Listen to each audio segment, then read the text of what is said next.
So it was 2019, and just like I said, I got to get these movie reviews out. Sometimes things get so busy, I got to get them out when I can. I got to record when I can. Typically, I'll be in my studio, but there's so much content coming out. We got Star Trek Discovery coming out. I will be doing weekly reviews of those. So I don't have the luxury of waiting till I get home and setting up the studio and all that. So it is what it is. I'm sitting here waiting for my son to get out of school. I figured, hey, I just saw Vice. Why not review it? So here we go. The biggest thing about Vice is the transformation that Christian Bale does to play Vice President Dick Cheney throughout the years. If you recall his turn in a movie called The Machinist, which came out, 2005, 2006, roughly around that time, he lost a whole bunch of weight. This time he does a Raging Bull, and referring to the classic movie by Robert De Niro, where Robert De Niro put on tons of weight to play Jake LaMotta. Here, Christian Bale puts on a lot of weight to play Dick Cheney. This was an A-list cast. They had Steve Carell playing Donald Rumsfeld. He puts in a good performance. He's a pretty solid actor, although I hear that Welcome to Marwin's not doing too well, but he does a solid turn here. Amy Adams plays Lynn Cheney, and one of my favorite roles in the film, I think he stole everything he was in, was Sam Rockwell, who plays an amazing George Bush. If you remember that movie, came out a few years ago, W, which starred Josh Brolin. I would have loved to, Josh did a great job, but man, if they had cast Sam Rockwell in that film, that would have been amazing. There's also a surprise cameo appearance by Tyler Perry as Colin Powell, which again proves to me that Tyler Perry is much more than just the Medea character that he portrays.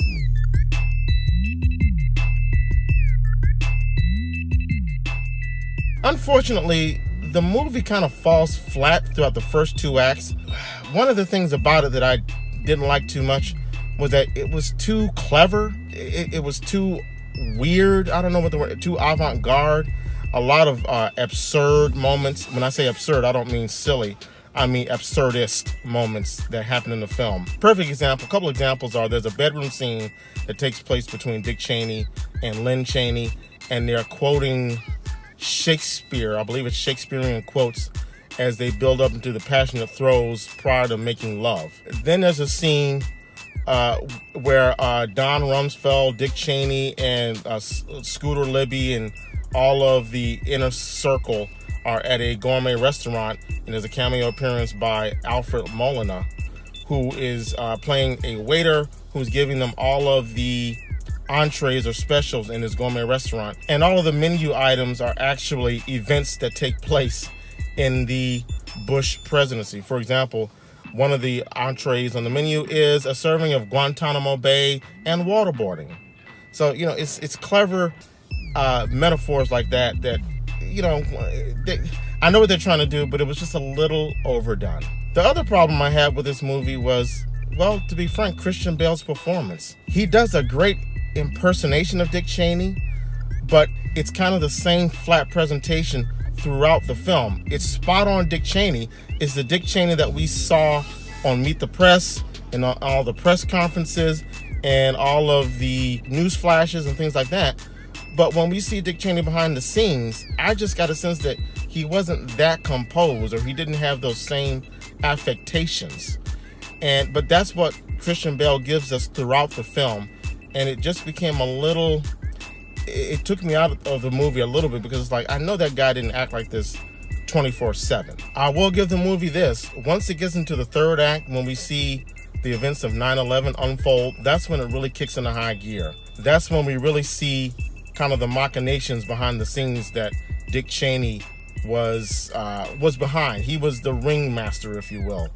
And I will say this, given what we're dealing with in the Oval Office now, a lot of people who were critics of George Bush back then, they're kind of reciprocating, if that's a word, and saying that, wow, Bush wasn't that bad. Well, watching this film and watching how they portray Dick Cheney, you'll realize, well, yeah, that whole administration, that was problematic just as well. So it kind of opens up old wounds that make you realize, this all didn't start. All the problems we're having now in the Middle East and some of the policies that we're going through now, it didn't start in 2016.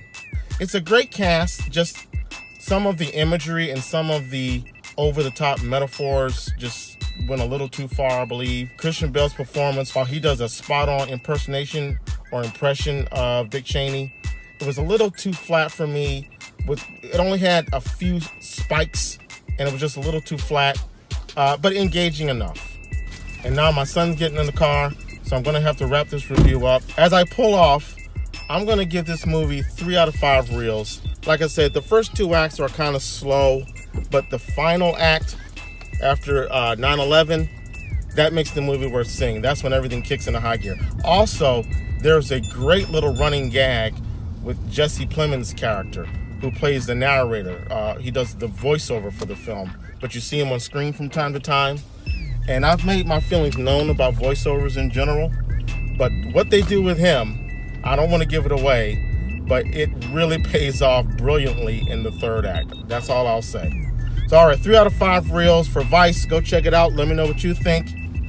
And that's the martini as I drive home with my son in the car. And I'm going to put my seatbelt on right now. Don't do this at home, kids. What don't you understand? I'm gonna kick your what don't you understand?